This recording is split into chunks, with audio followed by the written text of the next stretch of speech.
কি দাঁড়ালো? একটি হরিনাম যজ্ঞ মহোৎসব কোথাও অনুষ্ঠিত হলে সে একসঙ্গে সমস্ত বিশ্বের মঙ্গল হয়ে যায়। এহেন বিশ্ব মঙ্গল মহোৎসব এই আঙ্গিনায় অনুষ্ঠিত হয়েছে। এখানে আমরা অনন্ত কোটি বৈষ্ণব মহন্তদেরকে আমন্ত্রণ নিমন্ত্রণ করে এনেছিলাম। এক দিবা এক কৃষি তথা অষ্টপ্রহর কীর্তন হয়েছে। এই যে মুহূর্তটা এলো, এই মুহূর্তে সকলকে বিদায় করতে হবে। বিদায়, এই যে বিদায় শব্দটি, বিদায় কেউ কাউকে করবে তো দূরের কথা, কথাটি সহ্য করতে পারে। এর প্রমাণ আপনারাই। কারো গৃহে যদি একজন অতিথি আসে, সেই অতিথি দুদিন পর বলে গৃহস্বামীর কাছে, আমি চলে যাব, বিদায় দিই। কি বলেন? আপনারা কি বিদায় দিয়ে দেন? কি বলেন? আরে মশাই, গত পরশুদিন আসলেন, আজই চলে যাবেন? আরে যেতে হয়ে যাবেন, আজকের দিনটা থেকে যাবেন। 6 মাস যদি অতিথি থাকেন, 6 মাস পরে যদি বলে যে আমি চলে যাব, বিদায় দিন, আরে মশাই এতদিন থাকলেই বেলাও তো বেশি নিয়ে যাবেন, তখন আজকের দিনটা থেকে যাবেন। এতে কি প্রমাণিত হয় না? বিদায় কেউ কোনদিন কাউকে দিতে পারে না, বিদায় দেয় না। তাই বিদায় কথাটা এত সহজ নয়। শ্রীবাস সঙ্গিনায় মহাপ্রভু অনন্ত কোটি বৈষ্ণব মহান্তদেরকে এনে এক দিবা এক কৃষি কীর্তন করে যখন মহান্ত বিদায়ের সময় হলো, বিদায় করতে মহাপ্রভু অগ্রসর হয়েছিলেন। কিন্তু বিদায় করতে গিয়ে এমনভাবে মহাপ্রভু ভেঙে পড়লেন, মহান্ত বৈষ্ণব বিদায় করা সম্ভব হল। কি করেছে? কেবলমাত্র মহাপ্রভু কীর্তন মণ্ডলের এক্ষুনি দাঁড়িয়ে কেঁদে কেঁদে নয়নের জলে বক্ষ দেশটা ভেজে সংকীর্তন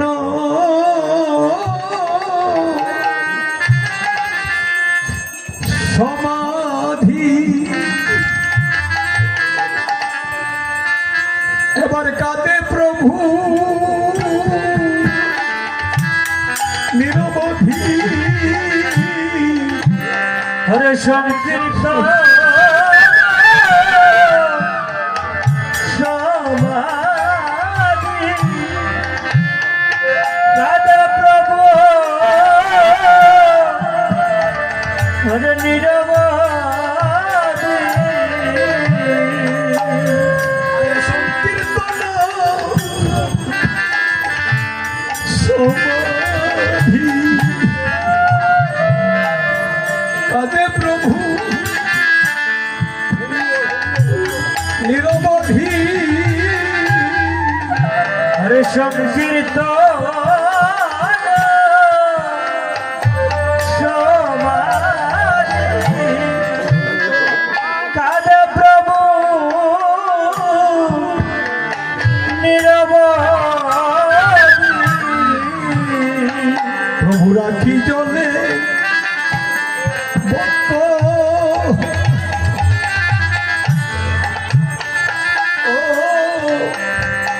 ভেসে যায়।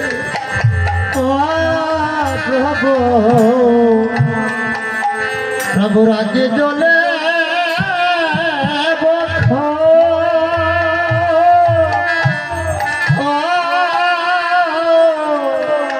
ভেসে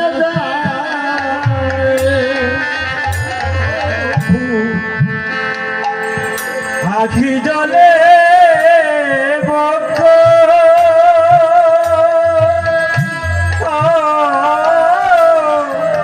বক্ষ ভেসে যায়। প্রভু রাখি জলে বক্ষ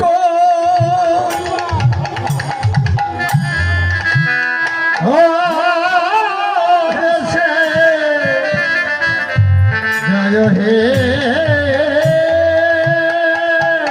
প্রভু আগে জলে বক্ষ দেশে যা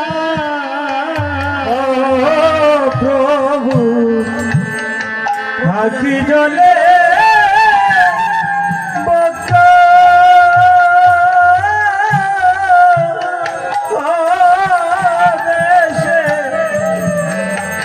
जय हे प्रभु आखि जो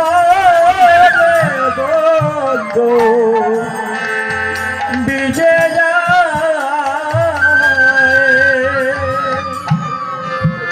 অনেক চেষ্টা করেছেন আমার মহাপ্রভু মহান্তগণ বৈষ্ণবগণকে বিদায় করার জন্য, চেষ্টা করেও পারেন না। ব্যর্থ হয়ে বিফল মনোরথে দীন কাঙ্গালের মতো গলবস্ত্র হয়ে উপনীত হলেন নিত্যানন্দ প্রভুর কাছে, যে ডেকে ডেকে বলেছেন নিতাই ভাই নিতাই। বহু বহু ভাগ্যগুণে এই চাঁদের বাজারটি বসেছিল রে ভাই, আর এখন চাঁদের বাজার বুঝি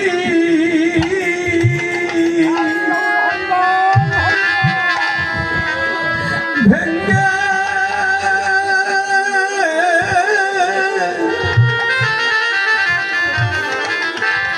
ভেঙ্গে যাবে রে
নিত্যানন্দ প্রভু বলেছেন, ভাই আমি জানি বাজার তুমি বসাতে পারো ঠিকই, ভাঙতে পারো না, যার জন্য তুমি আমার কাছে ছুটে চলে এসো। আমার কথাটাও শুনে নাও, প্রয়োজনে আমি তোমার সঙ্গ পরিত্যাগ করবো, মহান্ত বৈষ্ণব আমি বিদায় করতে পারবো না। নিত্যানন্দ প্রভুর কাছ থেকেও ব্যর্থ হয়ে মহাপ্রভু চলে গেলেন কোথায়? গৌরীদাস কীর্তনিয়ার কাছে।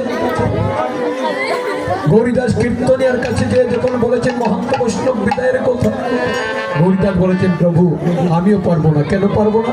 যে বাজারটি ভেঙে দেবার জন্য আপনি আমার কাছে এসেছেন, আমি জানি এই বাজারটি হলো নিতাই চাঁদের আনন্দের বাজার। হরিবল হরিবল হরিবল বলেছেন গৌরীদাস তুমিও যদি না পারো তাহলে মহোৎসবটাই আমার অসম্পূর্ণ থেকে যাবে। গৌরীদাস বলেছেন না প্রভু, মহোৎসব অসম্পূর্ণ থাকুক সেটা আমি চাই না, বিদায় আমি করবো ঠিকই, কিন্তু আমি নয়, আপনার যদি অনুমতি প্রদান করেন তাহলে আমি আপনার হয়ে বিদায় করি। মহাপ্রভু অনুমতি প্রদান করলেন, তাই গৌরীদাস বৈষ্ণব মহান্ত বিদায়ের প্রস্তুতি নিচ্ছে। তারই প্রাক্কালে মহাপ্রভু আরেকটি বিধান রাখলেন। বিধানটা কি? কীর্তন মণ্ডলে একটা ভাণ্ড ভঞ্জন করতে হয়। কিসের ভাণ্ড? এটা কেন ভঞ্জন করতে হয়?